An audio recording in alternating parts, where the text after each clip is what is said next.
Bonjour à tous et bienvenue dans cette dernière vidéo de notre série sur les types d'évaluation économique en santé. Aujourd'hui, nous allons plonger dans l'analyse coût-bénéfice, une méthode cruciale pour évaluer la valeur économique des projets et des investissements. Cette approche vous permet de comparer les coûts engagés aux bénéfices générés, vous offrant ainsi une vision claire de la rentabilité d'un projet. Alors, que vous soyez décideur ou professionnel de la santé, comprendre cette analyse est essentiel pour faire des choix éclairés. L'analyse coût-bénéfice est une évaluation économique globale, car les résultats des programmes, que ce soit des gains en survie ou en qualité de vie, elles doivent être mesurés et évalués.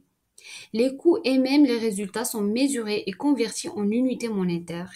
Ici, le décideur devra alors choisir le traitement avec le plus grand bénéfice net ou le meilleur ratio bénéfice-coût. Le but de l'analyse coût-bénéfice est de déterminer si les bénéfices d'un programme sont supérieurs à son coût. On peut montrer cette relation coût-bénéfice sous différents aspects. La première, c'est le rapport bénéfice-coût qui égale la valeur actuelle des bénéfices sur la valeur actuelle des coûts. Et on interprète comme suit. Si le ratio bénéfice-coût est supérieur à 1, le traitement est très valorisant. Les bénéfices obtenus via la thérapie l'emportent sur le coût que cela met en jeu.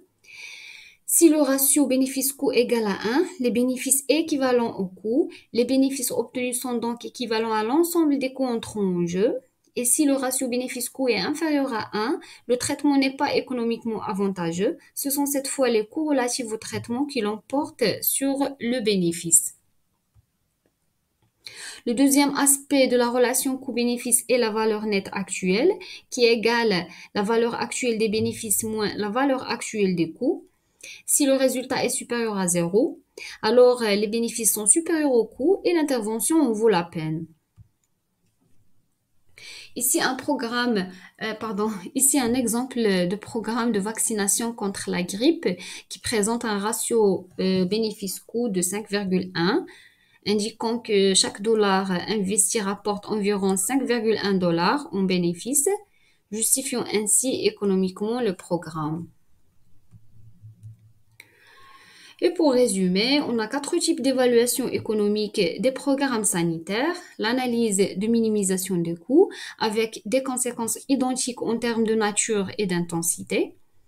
Le deuxième type, c'est l'analyse coût-efficacité. Ici, les conséquences sont en nature, en unité naturelle, par exemple le nombre de cas dépistés ou bien le nombre des années de vie gagnées. On a l'analyse coût-utilité, les conséquences sont en quali ou bien en dali, et l'analyse coût-bénéfice avec des conséquences monétisées.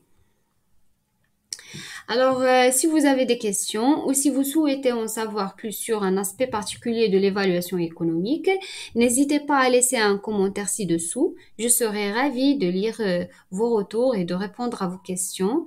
Et merci beaucoup d'avoir regardé cette vidéo jusqu'au bout. À bientôt pour une nouvelle vidéo.